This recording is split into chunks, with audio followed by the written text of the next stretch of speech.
오늘 이제 히브리서로 다시 한번 말씀을 집중하겠습니다. 히브리서 3장 12절부터 19절까지 말씀을 봅니다. 지난주에 교회 표 때문에 히브리 산주 중단했는데 오늘 다시 말씀을 나누겠습니다. 히브리서 3장 12절부터 19절입니다. 신약성경 355페이지 주겠습니다. 참고하시기 바랍니다. 제가 읽겠습니다. 형제들아, 너희는 삼가 혹 너희 중에 누가 믿지 아니하는 악한 마음을 품고 살아계신 하나님에게서 떨어질까 조심할 것이요, 오직 오늘이라 일컫는 동안에 매일 피차 권면하여 너희 중에 누구든지 주의 유혹으로 완고하게 되지 않도록 하라. 우리가 시작할 때 확신한 것을 끝까지 견고히 잡고 있으면 그리스도와 함께 참여한 자가 되리라. 성경에 일렀을 때 오늘 너희가 그의 음성을 듣거든 경노하게 하던 것과 같이 너희 마음을 완고하게 하지 말라 하였으니, 듣고 경노하게 하시던 자가 누구냐? 모세를 따라 애굽에서 나온 모든 사람이 아니냐? 또 하나님이 40년 동안 누구에게 노하셨느냐? 그들의 시체가 광야에 엎드려진 범죄한 자들에게가 아니냐? 또 하나님이 누구에게 맹세하사 그의 안식에 들어오지 못하리라 하셨느냐? 곧 순종하지 아니하던 자들에게가 아니냐? 이로 보건대 그들이 믿지 아니함으로 능히 들어가지 못한 것이라. 다 같이 아멘. 오늘 설교의 주제가 은혜입니다. 하나님의 은혜 찬양하겠습니다.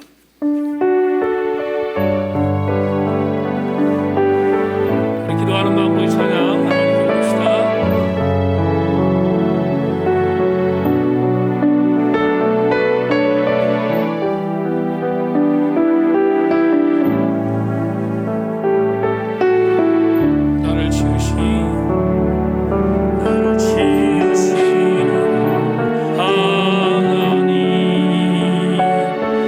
나를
가정은 다르지만, 상황은 다르지만, 정도는 다르지만 하나님의 은혜가 임한 것은 공통 분모인데, 우리 모든 교우들마다 이 은혜를 복기하는 귀한 시간이 되게 하여 주시옵소서. 예배를 주님께 올리면서 하나님 말씀을 나누겠습니다. 우리 가슴이 뜨거워지는 시간 되기를 소망하고 예수 그리스도의 이름으로 기도하옵나이다. 아멘.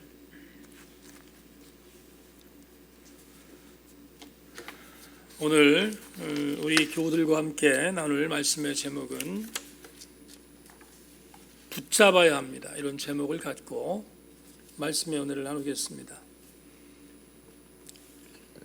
은혜 받는 시간 되기를 소망합니다. 일부 예배는 아멘 잘하는 사람들이, 2부 예배는 아멘을 안 하는 사람들이 모여서 예배를 드리는 느낌이 있습니다. 은혜 받기를 소망합니다. 오늘 건미14 반주하고 나갔는데 일부 예배 때 하나님의 은혜라는 이 찬양을 F키 바장조로 이 찬양을 불렀는데 얼마나 힘들었는지, 키가 높아서.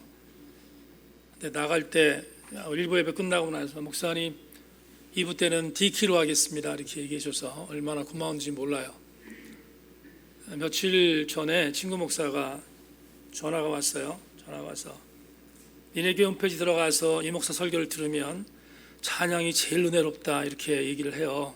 그 말은 설교도 쉽게 하라 그런 뜻인데, 오늘 찬양까지 아침에 너무 힘들게 했는데 2부 예배 때 D키로 찬양을 불러서 너무 은혜롭게 찬양을 하게 돼서 감사합니다. 찬양도 은혜로웠지만 말씀도 은혜롭기를 소망하고 오늘 귀한 시간 되기를 원합니다. 제가 참 좋아하는 나희덕 시인의 시를 한 편 여러분들에게 낭독해 드리겠습니다. 작년에 이 시를 읽었는데 얼마나 큰 여운이 남았는지 여러분들에게 소개하겠습니다. 시의 제목은 부패의 힘입니다. 벌겋게 녹슬어 있는 철문을 보며 나는 안심한다. 녹슬 수 있음에 대하여 냄비 속에서 금세 곰팡이가 피어오르는 음식에 나는 안심한다. 썩을 수 있음에 대하여 썩을 수 있다는 것은 아직 덜 썩었다는 얘기도 된다. 가장 지독한 부패는 썩지 않는 것. 부패는 자기 한계에 대한 고백이다. 일종의 무릎꿇음이다. 그러나 잠시도 녹슬지 못하고 제대로 썩지도 못한 채 안절부절 방부제를 삼키는 나여, 가장 안심이 안 되는 나여. 시인 나희덕 씨가 그곳이 멀지 않다라는 시편에서 이 시를 기록하고 있습니다. 이 시를 읽다가 다시 한번 제 생각이 각인한 것이 있는데, 시인은 천재다 이런 생각했습니다. 여러분, 우리는 부패라는 단어를 굉장히 부정적인 단어로 보지 않습니까? 그런데 이 나희덕 시인은 부패라는 단어를 긍정화시켰습니다. 이런 표현은 시인의 감성이 아니면은 절대로 표현할 수 없는데, 나희덕 씨가 이렇게 말했습니다. 가장 지독한 부패는 썩지 않는 것이다. 세상에 이런 표현을 어떻게 쓸 수 있습니까? 천재가 아닌 이상. 가장 지독한 부패는 썩지가 않는 거래요. 그리고 그 부패는 내 한계에 대한 고백이고 일종의 무릎꿇음이다 이렇게 긍정화시켰어요. 그래서 제가 갖고 있는 그곳이 멀지 않다는 이 시 한 편의 공란에, 이 글이 있는 공란 옆에 제가 이렇게 사족을 달았어요. 부패의 긍정성을 보았다. 정말 기가 막힌 통찰입니다. 여러분, 시인이 어떻게 이렇게 엄청난 통찰을 할 수 있을까? 그러다가 이런 생각이 들었습니다.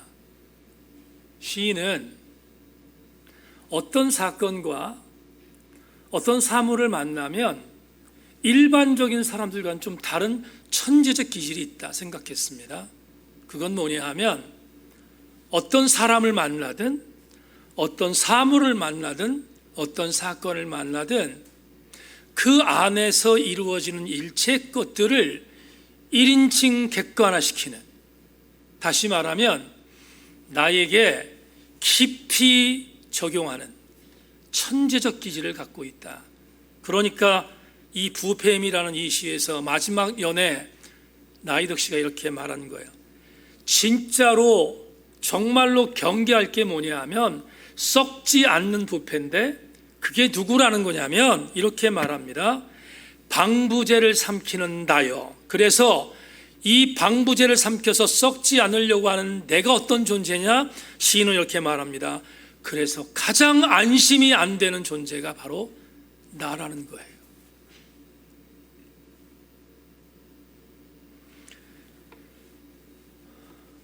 이번 일주일 동안 우리는 어떤 일을 만날지 모릅니다. 여러분, 지난 일주일 동안 어떤 일을 만나고 오셨는지 저는 잘 모릅니다. 그런데 한 가지 우리가 고민할 것이 있습니다. 어떤 일을 만났든지 아니면 앞으로 어떤 일을 만날는지는 모르지만 나에게 만나는 일체의 사건을 1인칭 객관화시켜 통찰하는 훈련이 필요하다. 그래야 그게 나를 영적으로 살찌게 만드는 일이기 때문에 그렇습니다. 오늘 본문에는 불행히도 그렇게 하지 못했던 사람들의 부류가 등장합니다. 오늘 본문 여행을 시작하겠습니다.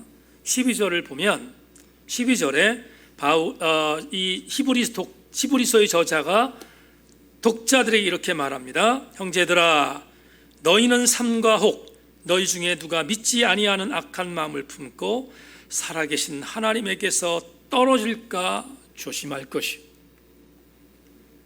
지금 노란색으로 기록되어 있는 단어를 설명하겠습니다.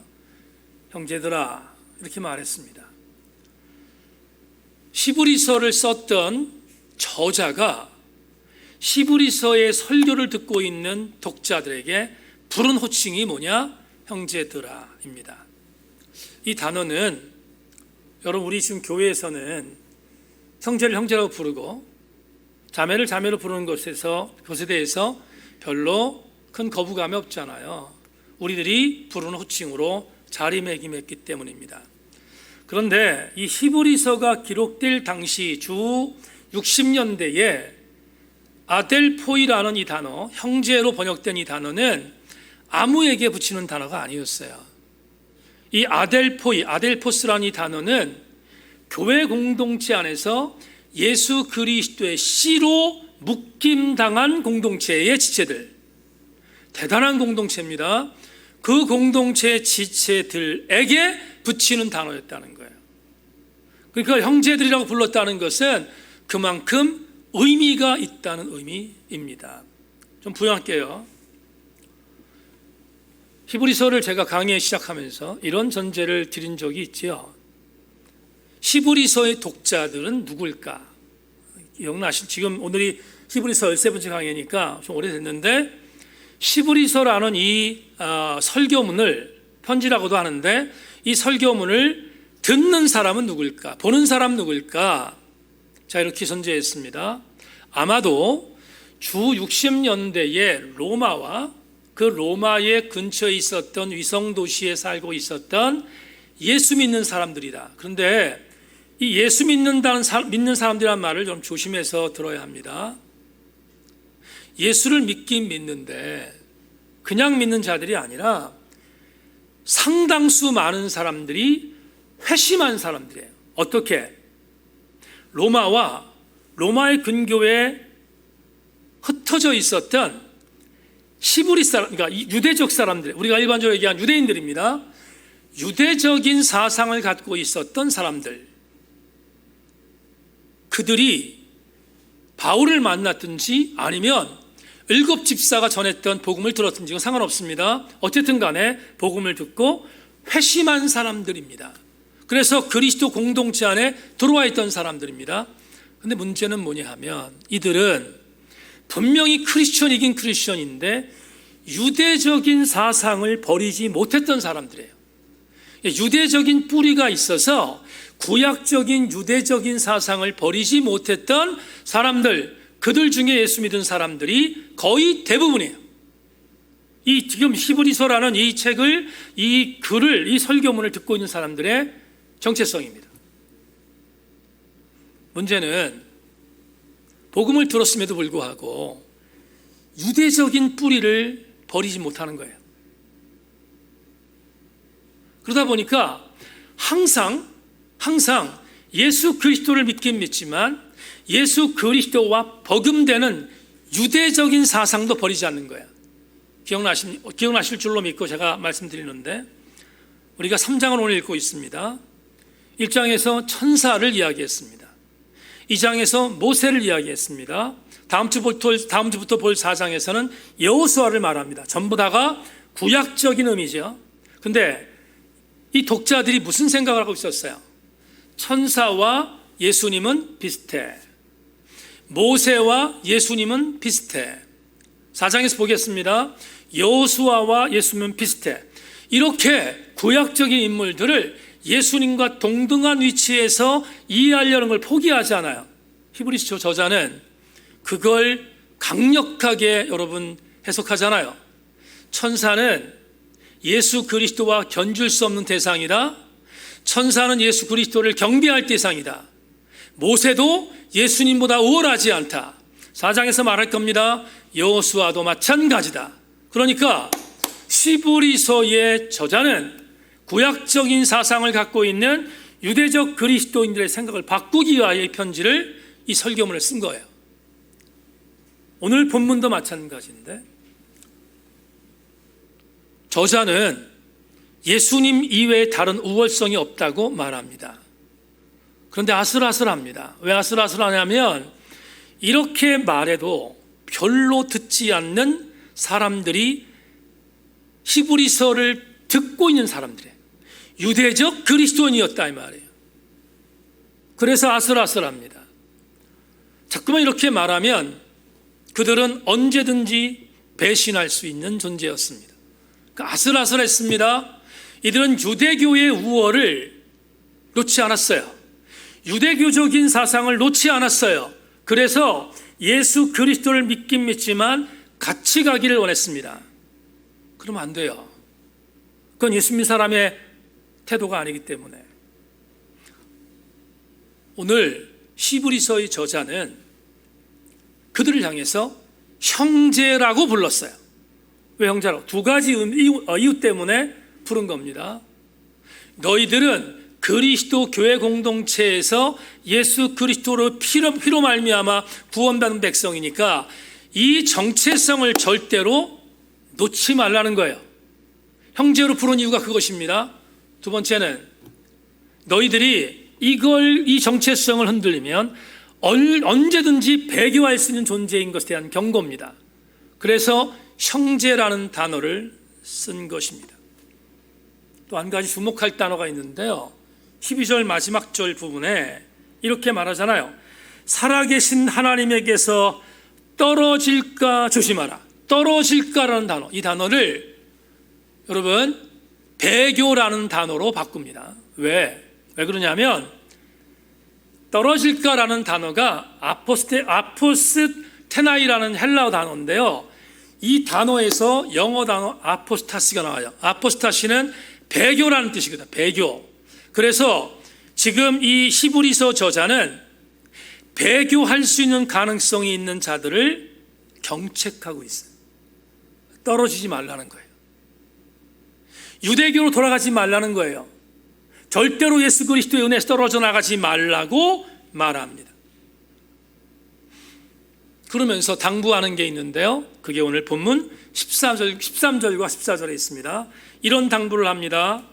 오직 오늘이라 일컫는 동안에 매일 피차 권면하여 너희 중에 누구든지 죄의 유혹으로 완고하게 되지 않도록 하라. 우리가 시작할 때 확신한 것을 끝까지 견고히 잡고 있으며 그리스도와 함께 참여하는 자가 되리라. 다 같이 아멘. 여러분, 이 구절을 제가 부연하겠습니다. 히브리서의 저자는 배교의 위험성을 갖고 있는 아슬아슬하게 줄타고 있는 자들을 향해서 이렇게 말해요. 죄의 유혹을 통하여서 완고해지면 안 돼. 절대로 죄의 유혹에 의해서 완고해지면 안 돼. 이렇게 말합니다. 그러면서 그들의 죄를 지적해요. 지금 배교의 위험성이 있는 그들을 향해서 지적합니다. 어떻게 지적하는가? 유대인들은 구약적으로 세상말로 빠삭했으니까 구약의 한 내용을 인용합니다. 그 구약의 내용이 시편 95편입니다. 여러분, 시편 95편 2주 전에 설명했지만 한 번 더 읽겠습니다. 95편 7절로 11절 자막 보십시오. 그는 우리 하나님이시요 우리는 그가 기르시는 백성이요 그의 손이 돌보시는 양이기 때문이라. 너희가 오늘 그의 음성을 듣거든 너희는 무리바에서와 같이 또 광야의 마사에서 지냈던 날과 같이 너희 마음을 완악하게 하지 말지어다. 그때 너희 조상들이 내가 행한 일을 보고서도 나를 시험하고 조사하였도다. 내가 40년 동안 그 세대로 말미암아 근심하여 이르기를 그들은 마음이 미혹된 백성이라 내 길을 알지 못한다 하였도다. 그러므로 내가 노하여 맹세하기를 그들은 내 안식에 들어오지 못하리라 하였도다.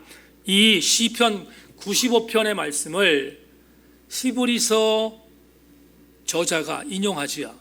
자, 보세요. 왜 이걸 인용했는지를 잠시 묵상하겠습니다. 2주 전에 여러 교우들에게 말씀드렸습니다. 무리바 사건과 마사 사건이 뭐였는가? 모세도 범죄하고 이스라엘 신앙 공동체도 범죄한 사건이다. 물을 내라고 했던 하나님의 명령을 혈기에 뻗쳐 있었던 모세가 자기의 힘으로 물을 냈도록 변질한 사건, 무리바 사건입니다. 마사에서는 계속해서 하나님을 거역했던 이스라엘 공동체의 불신앙입니다. 그러니까 두 가지 사건을 함께 말한 이유는 모세도 범죄했고 이스라엘 공동체도 범죄했음을 알려주기 위해서였습니다. 그러면서 오늘 히브리서의 저자는 시편 95편을 인용합니다. 인용하면서 지금 유대교로 돌아갈까 말까 그렇게 아슬아슬하게 줄타기를 하고 있는 그들을 향해서 시편 95편을 인용한 이유는 이겁니다. 그 완고한 마음, 무리바와 마사에서 범죄했던 그 완고한 마음을 너희들도 범하는 존재야. 좀 주 1세기에 이 히브리서를 읽고 있는 너희들도 그 범죄에 자유롭지 않아 하는 것을 경고하는 메시지가 오늘 본문에 있는 13절, 14절 말씀 속에 있습니다. 그러면 우리는 이런 생각을 해야 합니다. 이제 조금만 더 깊이 들어가고 말씀을 정리하겠습니다. 히브리서 저자가 왜 이 내용을 이렇게도 세밀하게 말했을까? 그 이유가 16절부터 19절에 있습니다. 오늘 본문의 마지막 부분이죠. 16절부터 19절에 히브리서 저자가 세 가지를 질문해요. 독자들에게 세 가지를. 그 세 가지가 뭐냐? 16절부터 19절을 읽은 뒤에 설명하겠습니다. 듣고 경로하게 하시던 자가 누구냐? 모세를 따라 애굽에서 나온 모든 사람이 아니냐? 또 하나님이 40년 동안 누구에게 노하셨느냐? 그들의 시체가 광야에 엎드러진 범죄한 자들에게가 아니냐? 또 하나님이 누구에게 맹세하사 그 안식에 들어오지 못하리라 하셨느냐? 곧 순종하지 아니하던 자들에게가 아니냐? 이러보건대 그들이 믿지 아니함으로 능히 들어가지 못한 것이다. 세 가지를 질문해요. 세 가지. 히브리서의 저자가 히브리서 독자들, 다시 말하면 아슬아슬하게 배교의 위험성을 갖고 있는 자들에게 세 가지를 질문합니다. 그 세 가지가 뭐냐? 첫째, 누가 하나님 말씀을 듣고 거역했는가?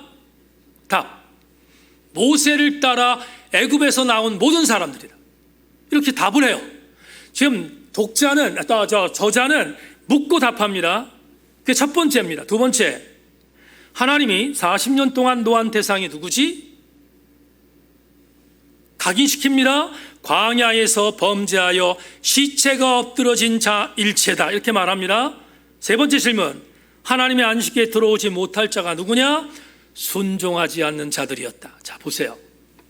지금 여러분 자막으로 보셨는데 이 세 가지는 히브리서의 저자가 출애굽 당시에 모세를 따라 나왔던 그 당시의 사람들이 범죄했기 때문에 가나안에 못 들어갔다는 걸 지적하고 있잖아요.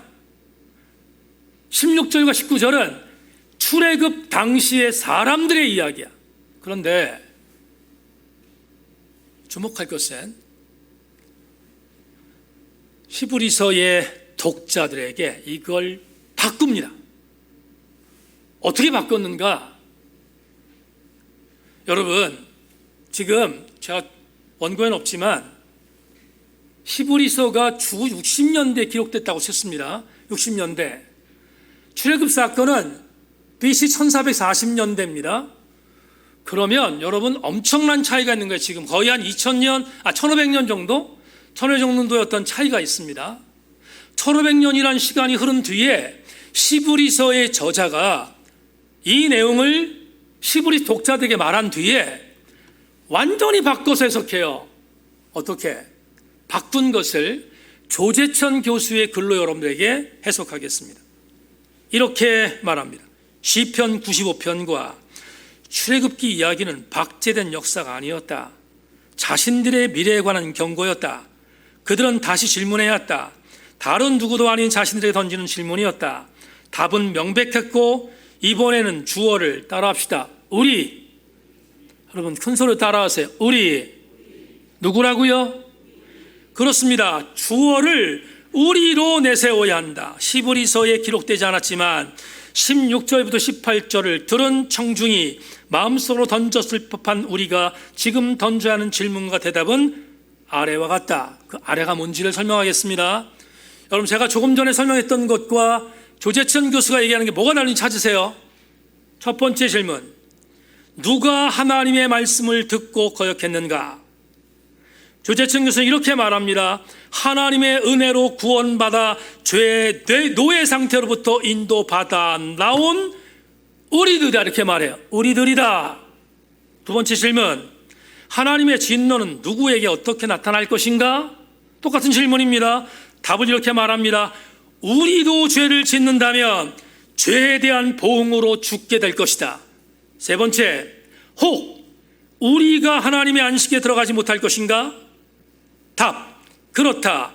불순종하고 불신실한 백성은 하나님의 안식에 들어가지 못하려고 맹세하신 하나님, 그분은 지금도 살아계시기 때문이다. 엄청난 변화가 있습니다. 히브리서의 저자가 약 1500년 전의 사건인 출애굽기 사건을 끄집어내면서 시편 기자의 말을 인용한 것은 이것입니다. 1500년 전에 있었던 사건은 그 사람들에게 있었던 일로 끝나지 않아. 그러면서 이렇게 말합니다.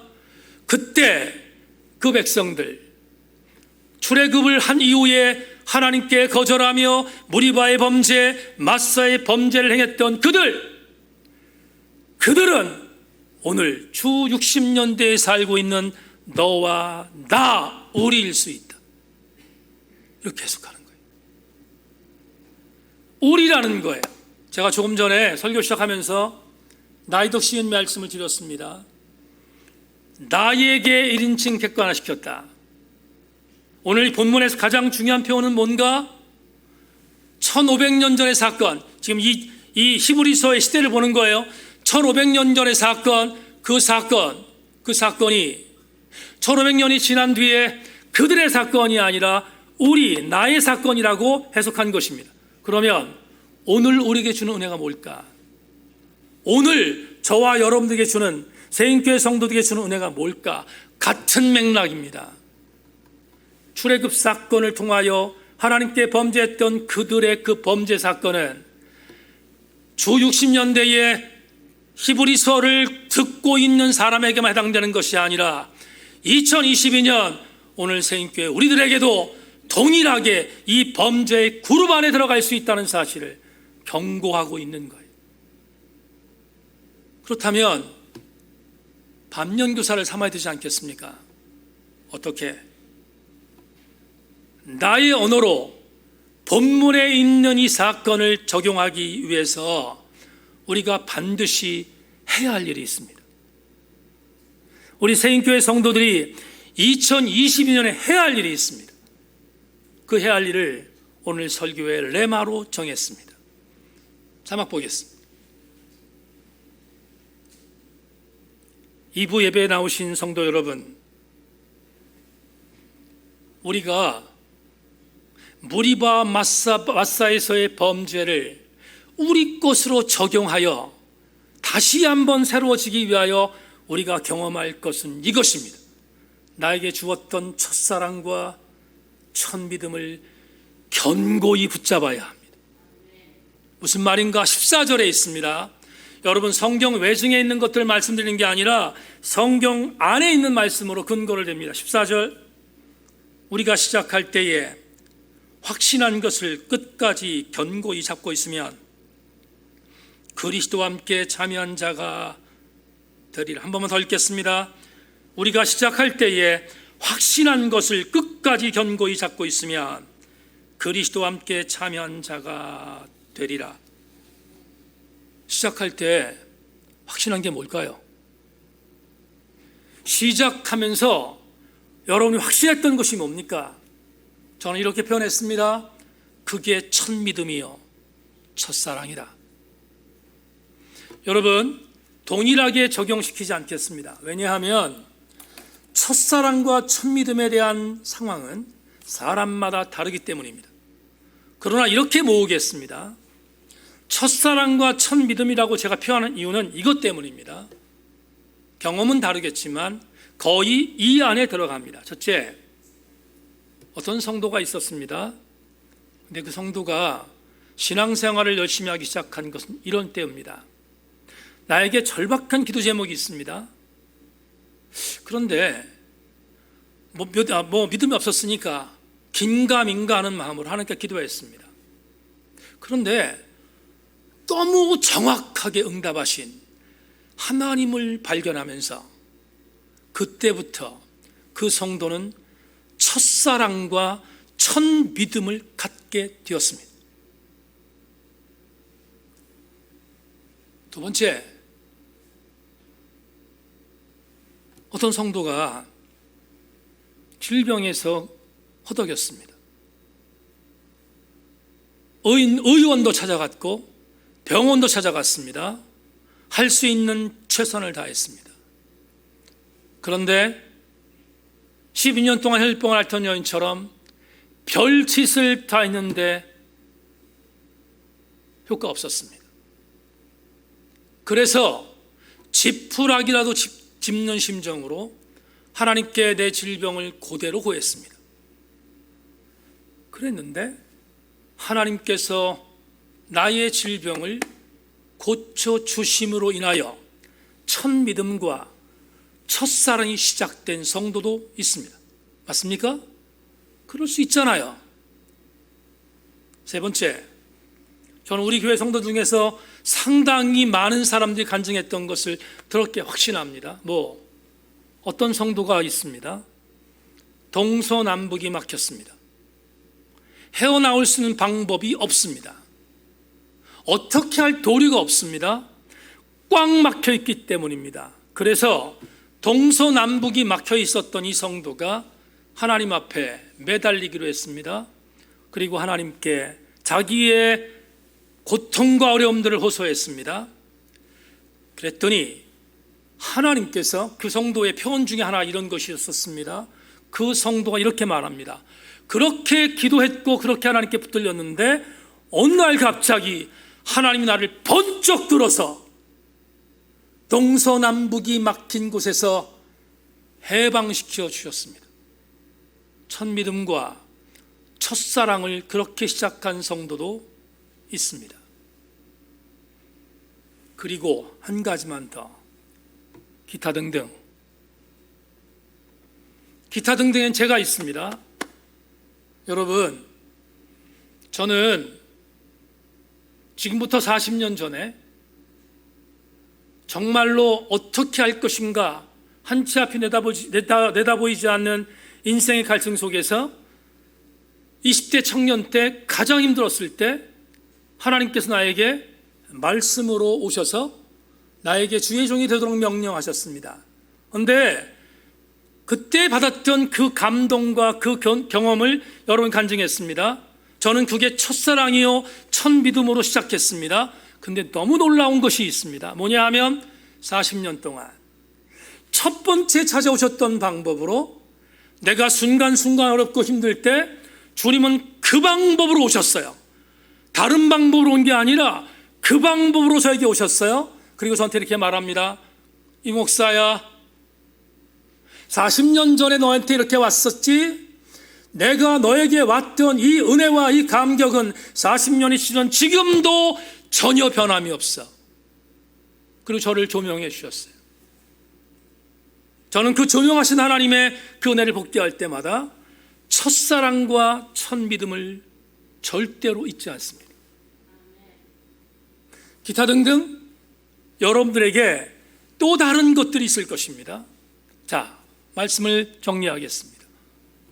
뭘 말씀드리려고 이렇게 여러분에게 첫사랑과 첫 믿음을 말씀드렸는가? 다 다르죠. 우리 교회를 전부 다 다를 것입니다.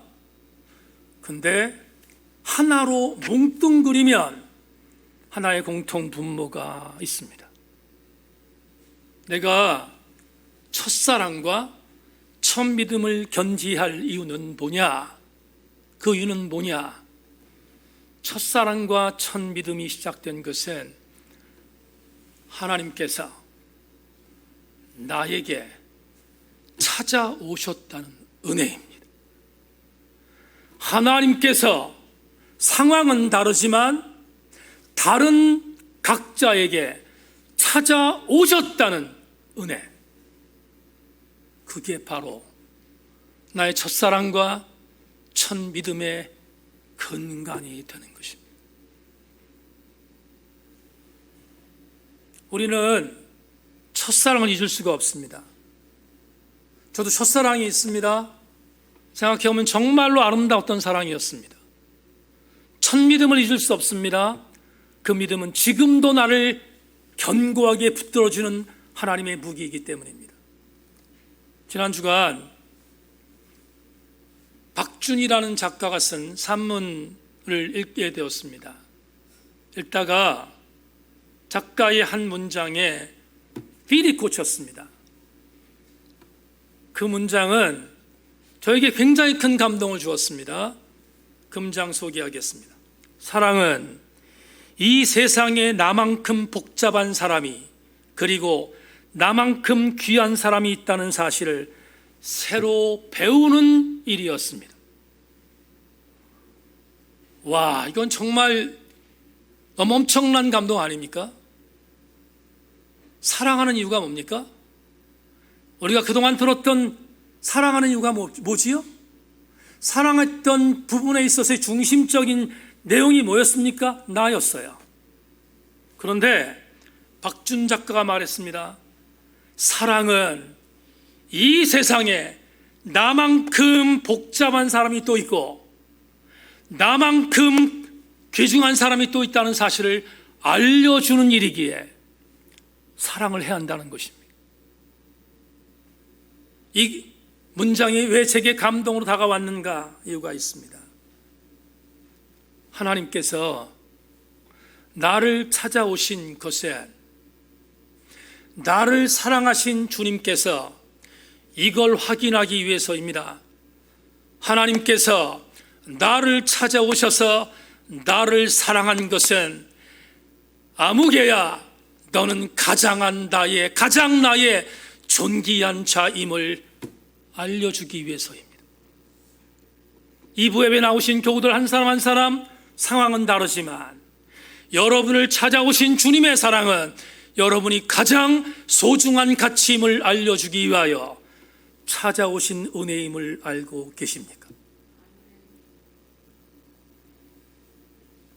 마지막 구절 읽겠습니다.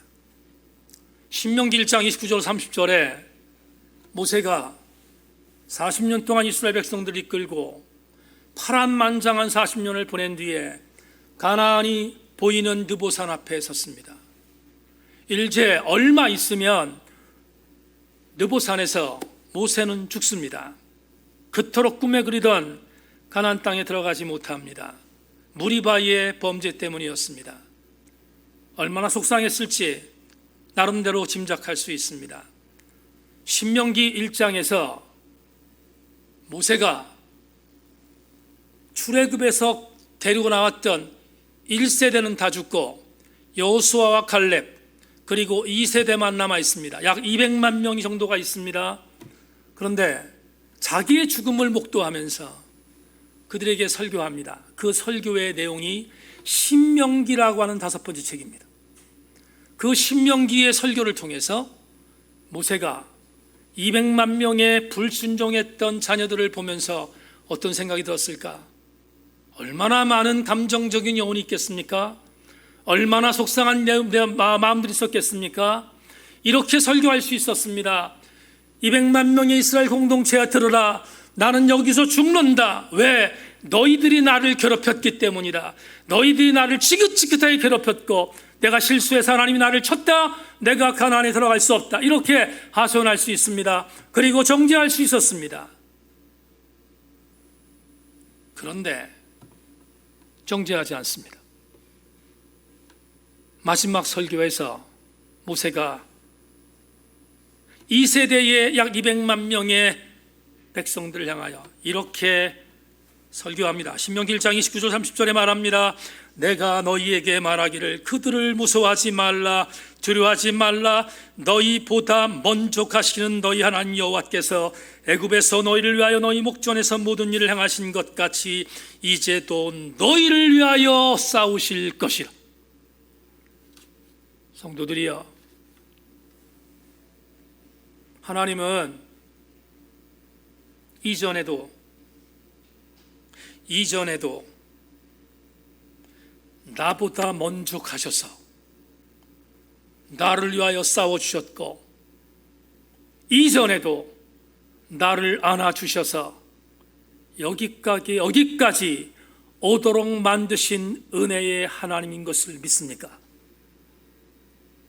또 한 가지, 그 하나님은 그때뿐만 아니라 오늘도 여러분들보다 앞서가셔서 여러분들을 은혜의 자리로 인도하시며 또 안아주시는 하나님이신 것을 믿습니까? 이걸 믿는 자는 첫 믿음과 첫사랑을 갖고 살아가야 합니다. 사도 요한이 요한일서 4장 19절에서 기가 막힌 말씀을 우리에게 남겨두었습니다. 우리가 사랑함은 그가 먼저 우리를 사랑하셨기 때문이다. 아십니까? 내가 하나님을 사랑한 것이 먼저가 아니라 하나님이 나를 먼저 사랑했다는 사실, 여러분 아십니까? 유딘 피터스는 요한일서 4장 19절을 이렇게 풀었습니다. 그럼에도 우리는 사랑합니다. 사랑하고 사랑받습니다. 우리가 먼저 사랑을 받았으니 이제 우리가 사랑합니다. 하나님께서 먼저 우리를 사랑해 주셨습니다. 다시 시작해야 하는 것은, 다시 시작하여 견고히 붙드는 것은 주님을 처음으로 사랑했던 믿음이요, 주님이 나에게 주셨던 첫 번째 믿음인 것을 명심하고 오늘 나를 다시 찾아오시는 하나님의 은혜 안에 붙들림 당하는 우리 모두가 되기를 주의 이름으로 소망합니다. 말씀 맺겠습니다. 소설가 이정일 교수가 이런 글을 썼습니다. 주님을 따르는 것은 신앙생활의 마지막 단계가 아니라 언제나 첫걸음이다. 우리의 인생은 하나님 나라가 무엇인지, 주님이 누구인지를 보여주는 샘플이다. 하나님이 나라는 인생을 이 땅에 심으셨다. 그 목적은 풍성한 열매를 얻기 위함이 아니라 또 다른 나무를 얻기 위해서다. 한 그루 한 그루가 이어지는 그 길을 따라 주님이 다시 오실 길을 준비케 하기 위해서다. 2부 예배 나오신 사랑하는 교우 여러분, 왜 우리가 주님이 주신 첫사랑과 첫 믿음에서 떨어져 나가서는 안 됩니까? 붙잡혀 있어야 합니까? 왜냐하면 첫사랑과 첫 믿음을 갖고 하나님의 은혜를 복기하는 삶이 신앙생활의 첫 번째 아뒷줄이기 때문에 그렇습니다. 그런 면에서 오늘 본문 12절과 14절 말씀은 정답입니다. 형제들아, 너는 삼가 혹 너희 중에 누가 믿지 아니하는 악한 마음을 품고 살아계신 하나님에게서 떨어질까 조심할 것이요, 오직 오늘이라 일컫는 동안에 매일 피차 권면하여 너희 중에서 누구든지 죄의 유혹으로 완고하게 되지 않도록 하라. 우리가 시작할 때 확신한 것을 끝까지 견고히 잡고 있으면 그리스도와 함께 참여한 자가 되리라. 붙잡는 여러분 되시기를 주님의 이름으로 소망합니다. 하나님의 은혜, 우리 함께 찬양하겠습니다.